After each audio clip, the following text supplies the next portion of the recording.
semua firman Tuhan yang sudah kita dengar pada hari ini. Kita harus miliki visi yang menyala-nyala. Tidak boleh redup. Amin. Dan memang kalau saudara memiliki iman yang menang, pasti saudara memiliki visi yang menyala-nyala. Tetapi banyak orang Kristen visinya redup. Bahkan visinya ada yang sudah hilang, saudara. Ya, kalau kita sedang datang kebaktian minggu, setiap minggu hadir kebaktian, dan kemudian pulang lagi saudara, dan mungkinlah kita memiliki satu pelayanan di gereja, ya, dan demikian saja minggu lepas minggu, maka kita tidak akan pernah sampai kepada kegenapan visi daripada Tuhan.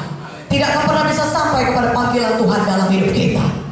Kalau demikian hidup kita, saudara, hanya datang ke gereja ini supaya bisa kita mengajarkan kepada anggota gereja kita. Jangan hanya datang untuk memanaskan bangku gereja, tetapi kita harus punya visi yang menyala-nyala. Visi kita tidak boleh redup. Amin. Visi kita harus menyala selalu. Jadi kalau semalam kita sudah KKR, saudaraku, jangan hari ini visi kita redup, tapi visi kita pada hari ini kembali menyala. Kembali lagi. Katakan amin. Jadi bukan hanya semalam kita menyala-nyala bagi Yesus ketika KKR, tapi sepanjang seumur hidup kita, kita punya visi yang menyala-nyala. Haleluya. Amin. Saudara, kalau visi kita tidak menyala, saudara, maka kita tidak akan bisa sampai kepada panggilan Tuhan dalam hidup kita. Dan apakah visi daripada Tuhan itu? Itu adalah panggilan yang ditaruh Tuhan dalam hati kita. Ya, ketika kita lahir baru, itu panggilan Tuhan dalam hidup kita. Ya, Tuhan sudah berbicara kepada kita, Tuhan sudah menyampaikan visinya. Pertama kali Dia sampaikan ketika kita lahir baru. Katakan amin. Makanya banyak dari antara saudara mau jadi hamba Tuhan. Karena sebenarnya kalau saudara jujur, saudara mendengarkan panggilan Tuhan itu. Itu Tuhan yang menaruhkannya dalam hati saudara. Ya, seiring saudara lahir baru dan kemudian makin lama makin jelas ketika saudara diajari di training dasar, saudara diajari dasar-dasar kekristenan, dan kemudian saudara kebaktian terus, saudara mengalami zaman Roh Kudus, Tuhan mulai berbicara, menaruhkan visi daripada Tuhan dalam hati saudara. Katakan amin. Itu dimulainya ketika saudara lahir baru. Makanya ketika saudara kebaktian, saudara bisa merasakan, wah, aku ini nggak bisa tenang hatiku kalau aku tidak jadi hamba Tuhan, kalau tidak masuk di Institut Alkitab Rema. Katakan amin. Itu visi daripada Tuhan bagi saudara. Haleluya. Jadi kalau pada hari ini ada saudara yang hadir di tempat ini dan saudara juga merasakannya, saudara berkata, sepertinya aku dipanggil Tuhan untuk jadi hamba Tuhan. Mari serahkan diri saudara pada hari ini. Jadi hamba Tuhan seumur hidup saudara. Amin. Karena visi dari Tuhan adalah yang hidup yang terbaik bagi saudara.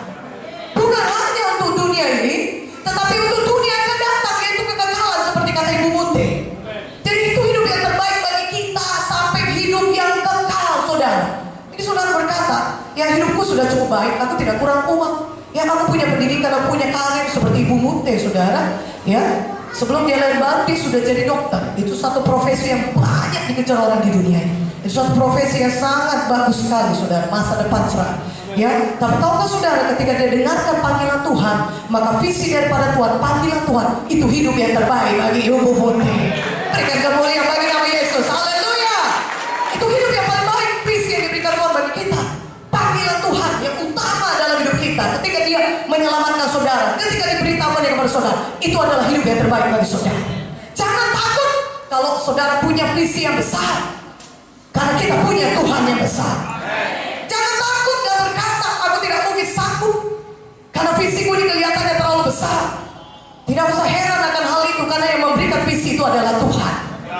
Kalau Dia memberikan sesuatu kepada saudara yang bisa saudara capai dari kekuatan saudara sendiri, saudara tidak butuh Tuhan. Tapi kita punya Tuhan yang besar, dan rencananya juga besar bagi kita. Kalaupun visi itu besar di mata saudara, Tuhan sanggup menjadikannya kenyataan dalam hidup saudara. Karena itu jangan takut ketika saudara punya visi besar, Tuhan berikan itu kepada saudara.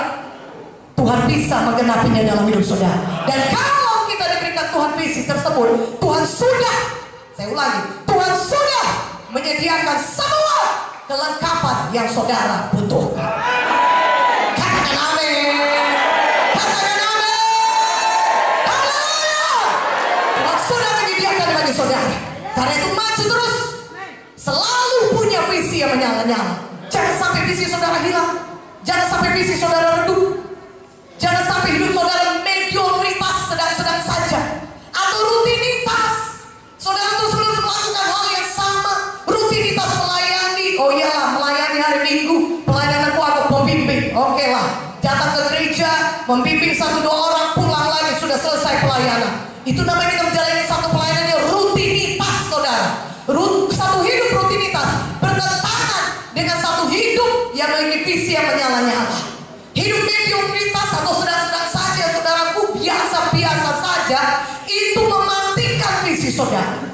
Itu membuat visi saudara duduk. Visi saudara ini, tolak hidup sedang-sedang saja, tolak hidup rutinitas, tapi selalu di dalam kehidupan saudara setiap hari menyala bagi Yesus.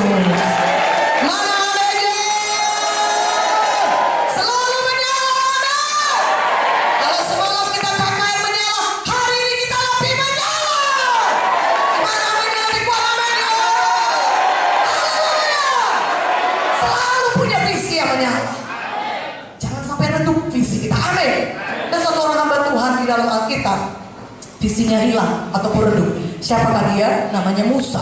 Sebelumnya saudaraku, ya, saya ceritakan mengenai Musa. Apakah yang terjadi kepada Musa ini? Sudah Musa lahir, saudaraku, pada saat ya Firaun menyuruh membunuh semua bangsa Israel. Ya, dan Musa lahir, dan dengan pimpinan Tuhan, ibunya, bapaknya menyembunyikan dia dalam satu kerajaan dan dilayarkan di Sungai Nil. Haleluya. Dan dengan pimpinan Tuhan juga, putri Firaun mandi di sana. Dan kemudian dia lihat itu kerajaan. Kerajaan ini pasti punya bangsa Israel. Dia lihat ada seorang bayi, ini pasti bayi Israel, disembunyikan. Dan Tuhan pimpin saudaraku, sehingga dia mencarikan inang pengasuh yang adalah ibu Musa sendiri. Haleluya. Tidakkah Tuhan kita Tuhan yang besar? Tidakkah Tuhan kita adalah Tuhan yang luar biasa? Dia adalah Tuhan yang memerintah. Tuhan punya visi besar bagi Musa.